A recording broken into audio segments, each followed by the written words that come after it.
નમસ્કાર મિત્રો, આજના વિડીયોમાં આપણે જોઈશું રેશન કાર્ડની અંદર નવું નામ કેવી રીતે દાખલ કરવું અને તે માટે કયા કયા ડોક્યુમેન્ટની જરૂર પડશે। તો મિત્રો વિડીયોને અંત સુધી જરૂરથી જોજો અને વિડીયો પસંદ આવે તો વિડીયોને લાઇક અને ચેનલને સબસ્ક્રાઇબ કરી દેજો। તો ચાલો વિડીયોને શરૂ કરીએ। રેશન કાર્ડની અંદર નવું નામ બે રીતે દાખલ કરી શકાય છે, ઓનલાઈન અને ઓફલાઈન। ઓનલાઈન પણ બે રીતે દાખલ કરી શકાય છે। પહેલી રીતમાં ગુજરાત સરકારની ઓફિશિયલ વેબસાઇટ ડિજિટલ ગુજરાત પરથી દાખલ કરાવી શકાય છે અને બીજી રીતમાં ભારત સરકાર દ્વારા હાલમાં એક એપ લોન્ચ કરવામાં આવી હતી, મેરા રાશન 2.0, તેના દ્વારા પણ દાખલ કરાવી શકાય છે। પરંતુ હું તમને ઓનલાઈન પ્રોસેસ સજેસ્ટ નહીં કરું। તમારે ઓફલાઈન મામલતદાર કચેરીએ જઈને નવું નામ દાખલ કરાવી લેવું, ત્યાં 4 કે 5 દિવસમાં નામ દાખલ થઈ જશે। તે માટે તમારે નમૂના નંબર 3 ચાલુ કૌટુંબિક બારકોડેડ રેશન કાર્ડમાં નામ ઉમેરવા માટેનું અરજી ફોર્મ ભરવાનું છે। આ ફોર્મને ડાઉનલોડ કરવા માટેની લિંક તમને ડિસ્ક્રિપ્શન બોક્સમાં મળી જશે। હવે ફોર્મ કેવી રીતે ભરવું તે જોઈએ।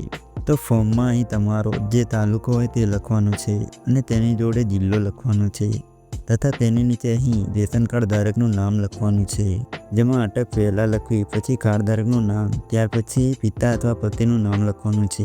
હવે નીચે સરનામું લખવાનું છે, જેમાં અહીં ઘર નંબર અથવા નામ લખવાનું છે, નીચે ફળિયું અથવા સોસાયટીનું નામ લખવાનું છે। હવે વોર્ડ નંબર ઓપ્શનલ છે, નહીં લખો તો પણ ચાલશે, પરંતુ ગામ અથવા શહેરનું નામ અહીં લખવાનું છે। ત્યાર પછી અહીં તાલુકો, જિલ્લો અને પિનકોડ નંબર લખવાનો છે। તેની નીચે ઈમેલ આઈડી ઓપ્શનલ છે, લખો કે ના લખો તો પણ ચાલશે। હવે અહીં રેશન કાર્ડ નંબર લખવાનો છે અને અહીં રેશન કાર્ડમાં જેટલા સદસ્ય હોય તેની સંખ્યા લખવાની છે। હવે અહીં એક કોષ્ટક જોવા મળશે, જેમાં નવા નામ દાખલ કરવાના હોય તેમની ડિટેલ ભરવાની છે, જેમાં અહીં જે સદસ્યનું નામ ઉમેરવાનું હોય તેનું નામ લખવાનું છે। તેમાં પણ પહેલાં અટક, ત્યાર પછી નામ અને છેલ્લે પિતા અથવા પતિનું નામ લખવાનું છે।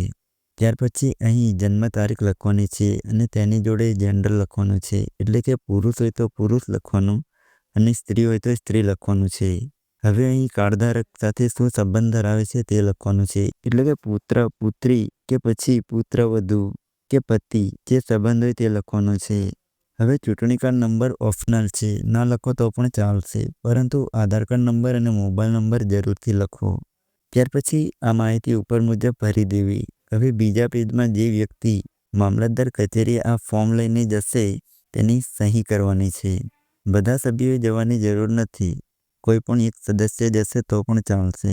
હવે ત્રીજું પેજ કચેરીના ઉપયોગ માટેનું છે, જેમાં તમારે તમારી રેશન કાર્ડનો જે પ્રકાર હોય, એટલે કે એપીએલ કે બીપીએલ જે પ્રકારનું હોય તેમાં ટીક લગાવવાનું છે।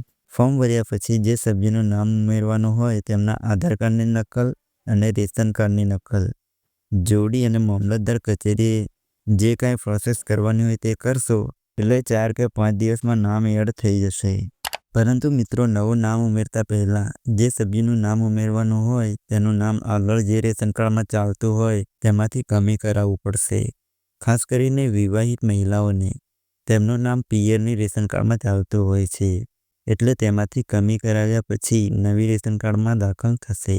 એટલે કે જૂની રેશન કાર્ડમાંથી નામ કમી કરાવ્યા પછી નવી રેશન કાર્ડમાં નામ દાખલ કરાવી શકાય છે। તો મિત્રો, નામ કમી કેવી રીતે કરાવવું તે આપણે બીજા વિડીયોમાં જોઈશું।